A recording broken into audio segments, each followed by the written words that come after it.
El 86% de peruanos, según una última encuesta de Datum, afirma que el gobierno no tiene una estrategia para frenar los casos de inseguridad ciudadana.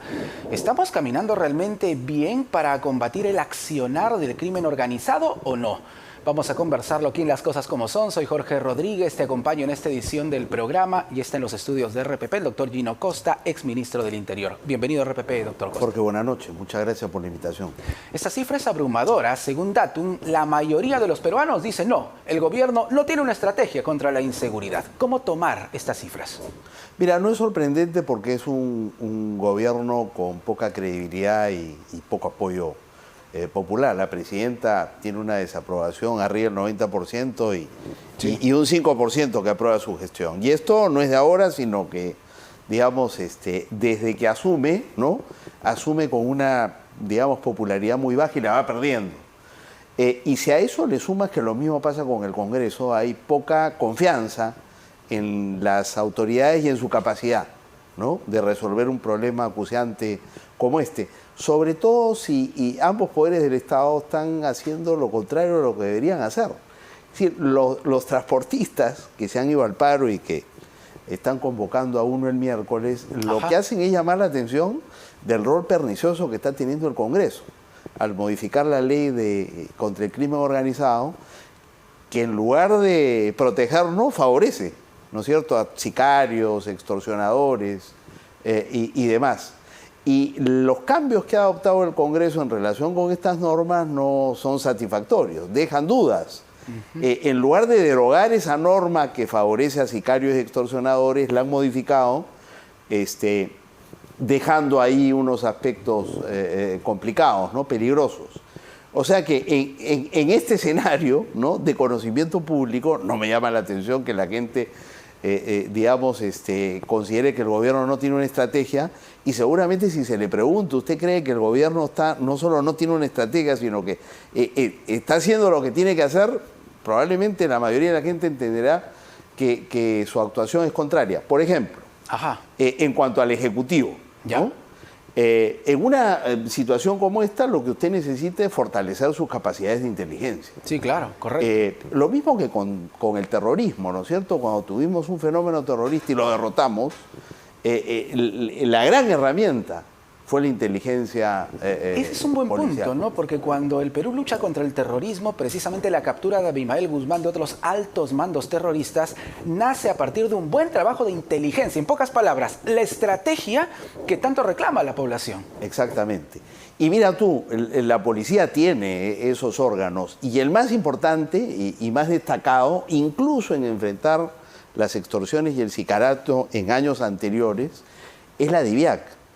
Que es esta unidad que también ha sido utilizada por los fiscales que investigan con corrupción política, porque como es una buena unidad policial, recurren a ella, saben que es una unidad de élite capacitada. Correcto.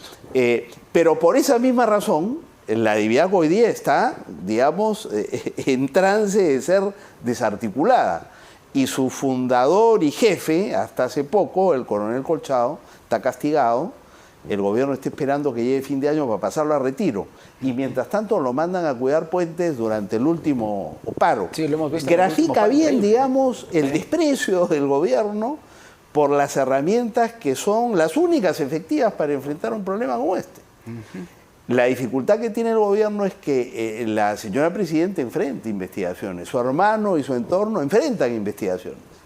Y entonces teme ante esas investigaciones, y lo que hace es lo que quiso hacer Pedro Castillo también, sin tener el éxito que está teniendo la presidenta Boluarte, es someter a la policía, debilitar los órganos de inteligencia y desarticular la DIVIAC. Recuerda que Pedro Castillo también trató de destituir a Colchado, ¿no? Exacto. Entonces, ese es el dilema para el gobierno.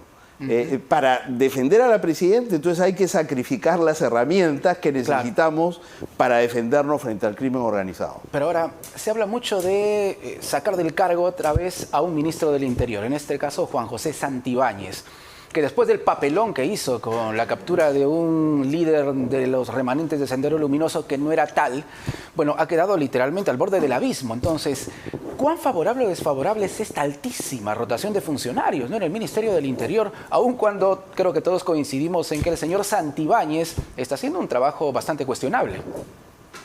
De acuerdo con ambas afirmaciones. Es muy contraproducente tener este nivel de rotación, ¿no?, en las más altas esferas del Ministerio del Interior y la Policía. Y en general del aparato público, ¿no? Y los últimos años, nuevamente con Castillo, un poco menos con Dina Boluarte, ha habido una gran volatilidad. Y eso impide la continuidad de las políticas. Pero por otro lado, si usted tiene un ministro como Santibáñez, que no hace lo que tiene que hacer, claro, que asume el cargo con el compromiso, ¿no es cierto?, de deshacerse de Colchado y de deshacerse de la DIVIAC, sí, que es el principal órgano que tenemos, insisto, para enfrentar una coyuntura como esta. Un ministro así es indefendible, ¿no?, aunque sea necesario garantizar continuidad. Continuidad sí, siempre y cuando se tomen las decisiones idóneas para tener a gente preparada y honesta al frente del sector, ¿no? Ahora, estamos también presenciando que desde los municipios hay algunas medidas, ¿no? Seguramente yo quiero creer que son bien intencionadas. Por ejemplo, la de prohibir circular a 2 personas en una motocicleta. Pero es una medida aislada que ni siquiera se trata de una ley. La policía ha dicho que ellos no pueden intervenir, que quienes tienen que intervenir son los fiscalizadores municipales. Entonces, no hay un trabajo articulado. Este es un tema que siempre vuelve a surgir cuando hay una crisis de seguridad.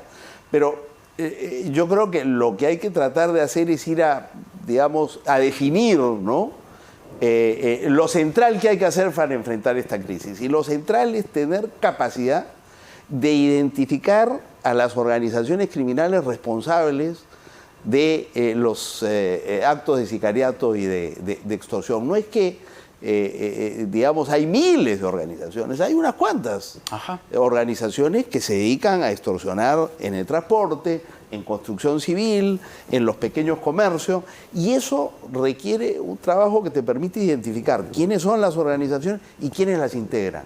Y eso se hace con 2 herramientas o 3 herramientas fundamentales. ¿Cuáles son? Trabajo es seguimiento, ¿no?, tradicional. Segundo, escuchas legales. Y tercero, colaboración eficaz. La colaboración eficaz ha sido debilitada precisamente por este Congreso, dando una pésima señal. Nuestras capacidades de escuchas legales, languidecen, no se han ampliado, no se ha desarrollado. Sí. Entonces, en un momento como este hay que pensar también en la necesidad. Y tercero, para todas estas labores policiales uno requiere, sobre todo cuando hay una crisis como esta, requiere, un pie de fuerza, una presencia de personal que en este momento no tenemos.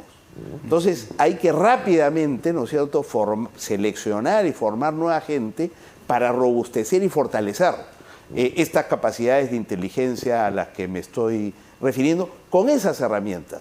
Y eso no requiere millones de soles que no tenemos, son recursos que tenemos, pero requieren hacer las cosas bien y tener clara esa prioridad. Por eso yo sí creo que sabemos lo que hay que hacer, que lo podemos hacer, pero no lo hacemos. Pero no es fácil hacerlo en las actuales circunstancias. Ese es el gran con problema. Este Congreso y con este Poder Ejecutivo. Entonces, la pregunta es, bueno, si queda año y medio para que se vayan, ¿qué hacemos mientras tanto? No nos podemos dar el lujo.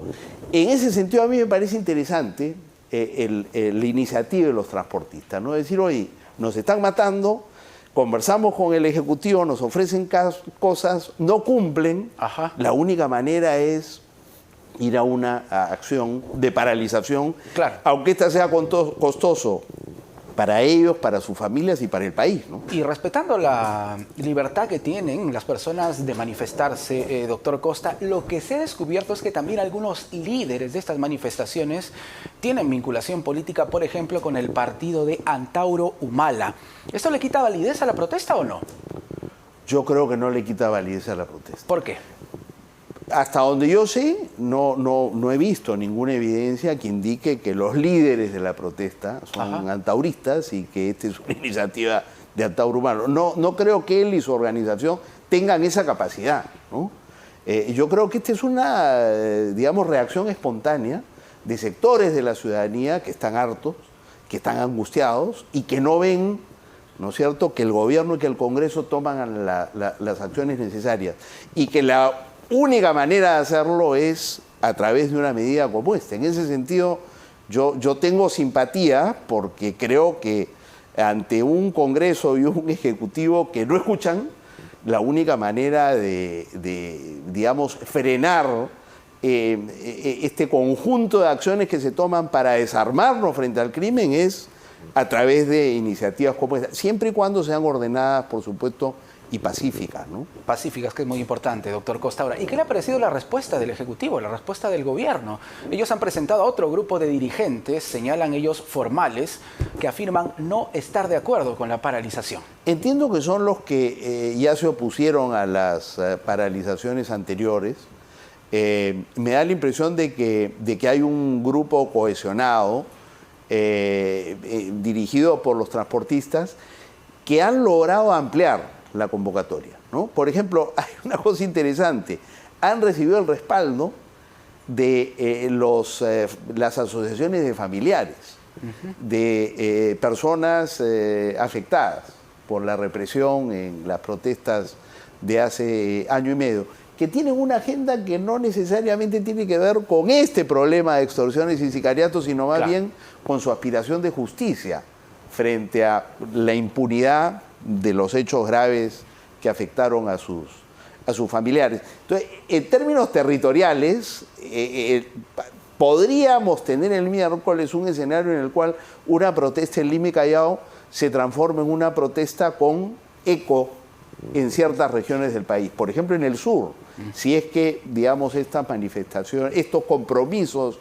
de apoyar. Por otro lado, tienes a los estudiantes universitarios, que es un actor que ha estado ausente, ¿no?, pero que se suman a raíz de los problemas que han tenido los sanmarquinos. Sé que otras universidades de Lima también están apoyando esta iniciativa, por supuesto, además de los mercados, las asociaciones de bodegueros, farmacéuticos, hay algunos colegios afectados. Entonces, podría ser, digamos, el fenómeno de víctimas de la extorsión es tan extendido y la angustia que hay por la falta de respuesta, ¿no?, del Ejecutivo es tal que es probable que esta sea una convocatoria de envergadura y ojalá que sirva, ¿no es cierto?, para llamar la atención sobre los cambios que tienen que hacerse al frente del sector en el Ejecutivo y los cambios legislativos que hay que hacer en el Congreso, ¿no? Muy bien, doctor Costa, muchísimas gracias. Gracias por estar con nosotros. El doctor Gino Costa, exministro del Interior, aquí en Las Cosas Como Son. Volvemos con mucho más.